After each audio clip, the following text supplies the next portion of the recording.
అందరికీ వందనాలు. దేవుడి సృష్టిని 6 దినాల్లో కలుగు చేసి 7వ దినాన్న విశ్రమించారు. ఇక్కడ 6 దినాల్లో ఈ సృష్టి అంతా కూడా ఏ విధంగా సృష్టింపబడ్డాది అన్న అంశం మీద ఈరోజు దేవుడు మనతో మాట్లాడుతున్నారు. ఇందు నిమిత్తమే ఆదికాండం 2వ అధ్యాయం 1, 2, 3 వచనాలు. ఆకాశమును భూమియు వాటిలోనున్న సమస్త సమూహమును సంపూర్తి చేయబడును. దేవుడు తాను చేసిన తన పని 7వ దినములోగా సంపూర్తి చేసి తాను చేసిన తన పని అంతటి నుండి 7వ దినమున విశ్రమించను. కాబట్టి దేవుడు ఆ 7వ దినమును ఆశీర్వదించి పరిశుద్ధపరచను. ఎలాగనగా దానిలో దేవుడు తాను చేసినట్టు సృజించినట్టు తన పని అంతటి నుండి విశ్రమించను. దేవుడు ఈ సృష్టిని అంతటినీ కూడా 6 దినాల్లో కలుగు చేశాడు. అందులోని మొదటి దినాన్న వెలుగును కలుగు చేశాడు. వెలుగుకి పగలనియు చీకటికి రాత్రి అనియు, దీనితో మొదటి దినం అయిపోయింది. 2వ దినాన్న నీటిలో ఉన్న భూమిని ఆ నీటి నుండి భూమిని వేరుపరిచాడు. ఆకాశం భూమికి ఒక విశాలాన్ని కలుగు చేశాడు. దీనితో 2వ దినం అయింది. 3వ దినాన్న భూమి మీద ఉన్నటువంటి నీరంతా కూడా ఒక చోటకే కూర్చాడు. వృక్షాలు విత్తనమిచ్చే చెట్లను కలిగి చేశాడు. దీనితో 3వ దినం పూర్తయింది. 4వ దినాన్న ఆకాశంలో నక్షత్రాలని, పగటిని ఏలడానికి సూర్యుడిని, రాత్రిని ఏలడానికి చంద్రుడిని, దీనితో 4వ దినం పూర్తయింది. 5వ దినాన్న సముద్రంలో మత్స్యములను, చేపల్ని, ఎగురు పక్షుల్ని సృష్టించాడు. దీనితో 5వ దినం పూర్తయింది. 6వ దినాన్న పశువులు, క్రిమికీటకాలు, పురుగులు, మానవుణ్ణి సృష్టించాడు. దీనితో 6వ దినం పూర్తయింది. 7వ దినాన్నేమో దేవుడు విశ్రమించాడు. అయితే ఇక్కడ ఒక్కొక్క దినానికి ఒక్కొక్కటి కలుగు చేసి మొత్తం మీద 6 రోజుల్లో ఈ సమస్త సృష్టిని కూడా సృష్టించాడు.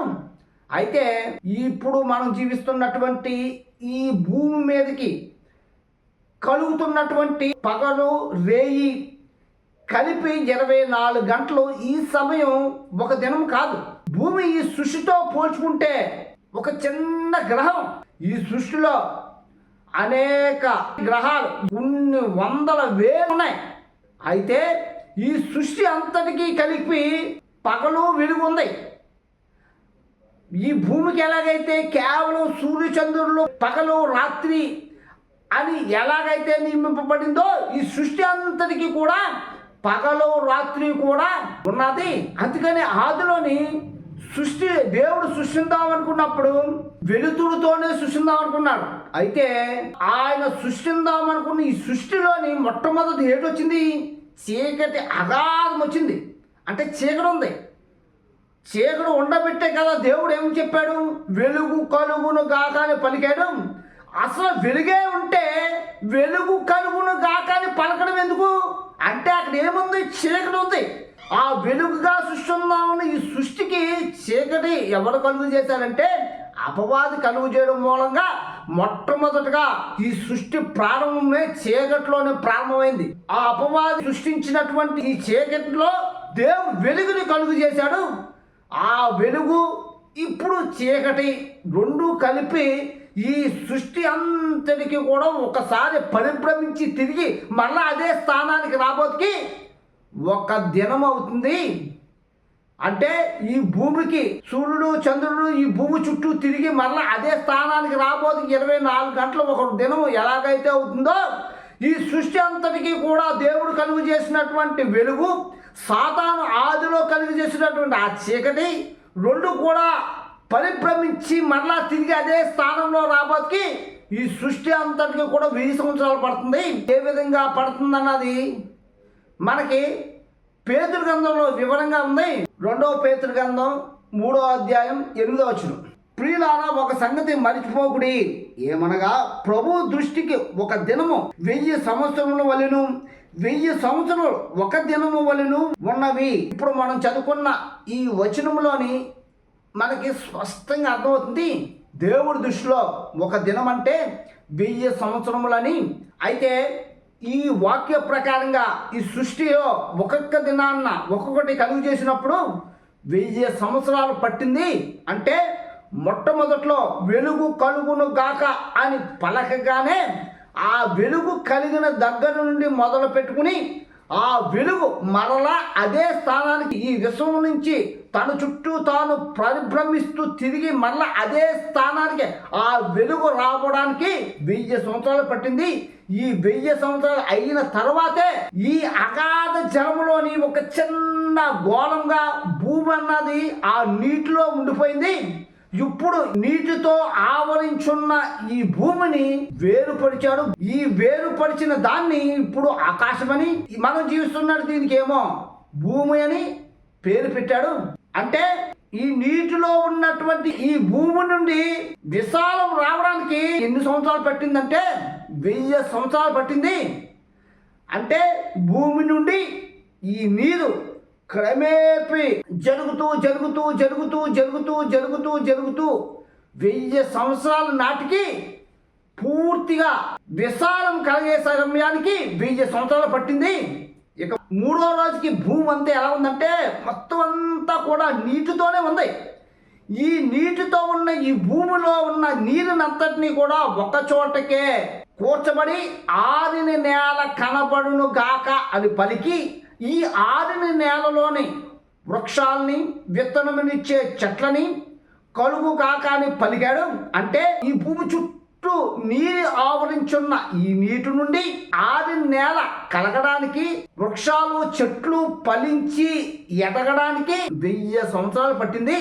అంటే భూమికి ఆవరించున్నటువంటి నీరంతా కూడా ఒక చోటకి కూర్చబడడానికి, అంటే సముద్రాలుగా ఏర్పాటు పడడానికి క్రమేపీ తరుగుతూ ఆ తరిగిన దాంట్లో నుంచి ఫలాలిచ్చే వృక్షాలు, విత్తనములిచ్చే చెట్లు రావడానికి 1000 సంవత్సరాలు పట్టింది. 4వ దినాన్న పగటిని రాత్రిని ఏలడానికి 2 జ్యోతుల్ని 1000 సంవత్సరాలు పట్టింది. దీనితో 4వ దినమైంది. 5వ దినాన్న ఒక చోటకి కూర్చబడినటువంటి ఈ సముద్రంలో మహామత్స్యములు, ఆకాశంలో ఎగరడానికి పక్షుల్ని సృష్టించిన తర్వాత అవి పెరిగి విస్తరించి ఫలించి వృద్ధి చెందుతున్న కొలది దానికి పట్టిన సమయం అదొక 1000 సంవత్సరాలు. దీనితో 5వ దినం పూర్తయింది.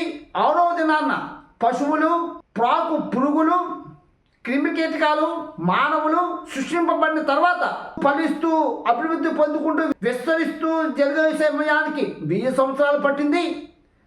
దీనితో 6వ దినం పూర్తయింది. అంటే సృష్టి మొదలుకొని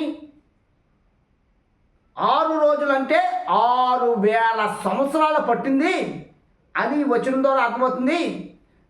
అంతేకాని దేవుడు కలుగును కాక అని మనకు వాక్యంలో చెప్పిన ప్రకారంగా ఒక రోజు అంటే 24 గంటలు, ఈ భూమి మీదకి నిర్ణయింపబడినటువంటి 24 గంటలు ఒక దినం అని మనం అనుకోకూడదు. ఒక దినం అంటే దేవుడి దృష్టిలో 1000 సంవత్సరాలు. కానీ ఆ సృష్టించిన దాన్ని ప్రతిఫలం ఇవ్వబోతికి, పరిపక్వత రాబోతికి 1000 సంవత్సరాలు పట్టింది. ఒక్కొక్క దినంలో ఒక్కొక్క కలుగు చేసిన ఒక్కొక్క దానికి ఏ విధంగా అంటే దేవుడి సృష్టిని అంతటినీ కూడా జలప్రలయంతో నాశనం చేద్దాం అనుకున్నప్పుడు ఒకేసారి జలప్రలయాన్ని అంతా వచ్చి ముంచేసేలాగా చేశాడా.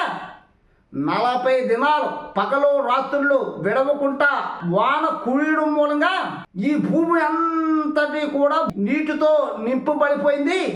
దేవుడు పద్ధతి ఎప్పుడు కూడా క్రమక్రమంగానే ఉంటుంది. అలాగే మన జీవితంలో ఆశీర్వాదమైనా మనం ఏదైనా పొందుకోవాలన్నా ఏది కూడా ఇన్స్టెంట్గా రాదు. క్రమక్రమంగానే చేస్తాడు.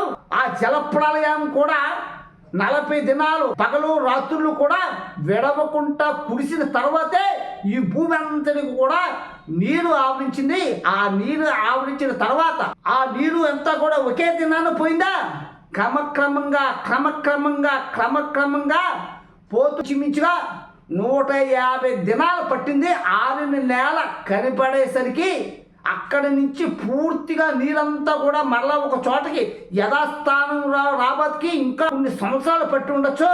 అంతేగాని ఇక్కడ బైబిల్లో మనకు రాయబడిన ప్రకారంగా ఒక దినం అంటే 24 గంటల్లో జరిగిపోలేదు. ఒక దినం అంటే దేవుడి దృష్టిలో 1000 సంవత్సరాలు. ఈ 1000 సంవత్సరాల్లో క్రమక్రమంగా ప్రతిదీ కూడా జరుగుతూ వస్తుందని ఈ వచనం ద్వారా మనకు అర్థమవుతుంది. దేవుడి కొద్ది మాటలు దీవించును కాక. ఆమేన్.